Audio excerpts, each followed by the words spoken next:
So cheesy and yummy.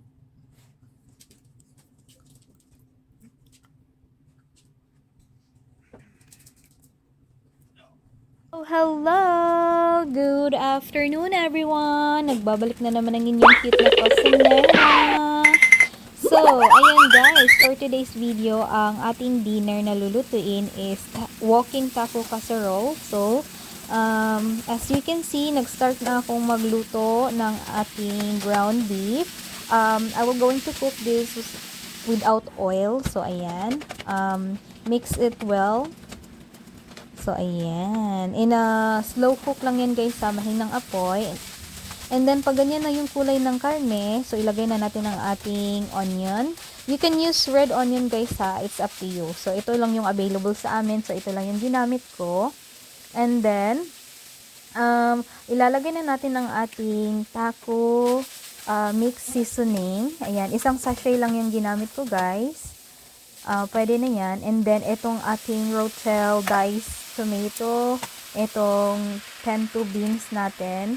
I-drain nyo pala siya guys ha, para walang tubig. Tapos, itong ating sweet corn and ang ating enchilada sauce. So, ayan. Haluin lang natin siya ng mabuti. Ayan. Sa mahinang apoy lang din guys, para hindi masyadong matuyo agad yung inyong niluluto. Ayan, naglagay pala ako ng konting cheese. Konti lang kasi later marami yung ilalagay ko sa ating mixture. Ayan. So, ayan, pwede na yan siya after 5 to 10 minutes na paghalo niyan sa mahinang apoy. So, ayan, gagamit pala ako ng Fritos na chips. And then, may natira pa kaming nachos na chips, no? O ihahalo ko na lang siya. Pero yung sa original, Fritos lang talaga yung ginamit niya. Pero sayang naman din kasi ito. So, ayan. Ilalagay na natin ang ating mix na meat kanina. At saka yung mga beans. Ayan. Naglagay ako ng maraming cheese. As you can see. Yung cheese na ginamit ko is yung mix siya, guys. Kasi mas masarap pag mix na cheese, no? So, ayan. The same procedure lang, guys. As easy as that. Look at that. And then, after that, the meat, ano yan? Tawag yan? Nabubulol ako.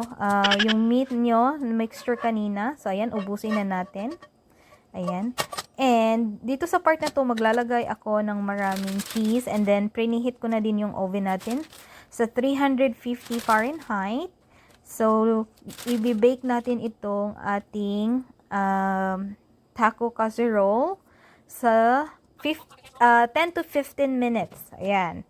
So, pwede na yan. Ilagay na natin. So, nag-set ako ng timer na 15 minutes, guys. Ayan. After 15 minutes, okay na siya, guys. Ang bilis ng transition. Ayan. Kunin natin ang ganda. At saka ang bango, guys. Ang sarap-sarap tingnan. So, ayun, tinawag ko na din yung asawa ko para kumain na kami. And dito lang din magtatapos ang aking voice over.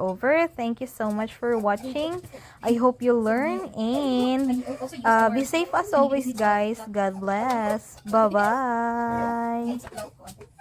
I brought some burn at home from work. Because it seems like you burn yourself a lot. Me? I brought some burn ointment. Because it seems like you burn yourself a lot. Sometimes, not a lot. You want more? Yeah.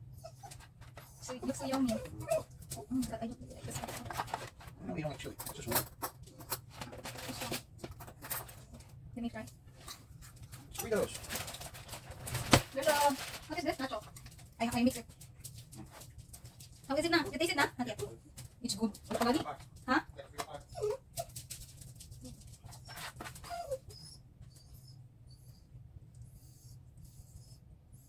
I know, I will give you. Hold on.